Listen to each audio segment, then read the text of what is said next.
Àjọkẹ́ mo ti bọ̀ ọ̀rọ̀. Bá mi, èmi ò lè fẹ́ àbọ̀ jà o. Ọ̀rẹ́ mi kété.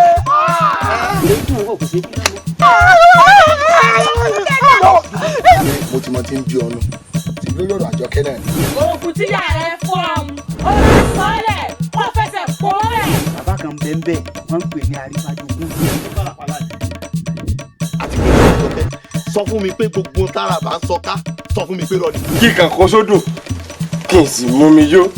Ìyẹn ṣẹṣẹ. Olólùfẹ́ wálé, mo olólùfẹ́ mi lọ. Ọ̀kẹ́ o. Ọ̀kẹ́. Mo ti bàjẹ́. Mo yí kiri gbogbo òdòdó. Ọmọdé dá ẹ̀mítàgbà báwo. Nígbònúkún bá bà lóòrè ojú àtólé ojú àtókò.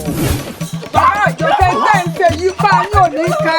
Ọ̀kẹ́, ó wù ọ́ ká fi ọ̀sẹ́. Lọ kọ́ sódò kó o mú mi yó. Ètò sáláńdì.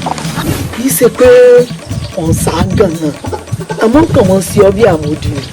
Ẹ ti rí i, inú ọmọ mi ti dùn. Kí ni? Èèyàn.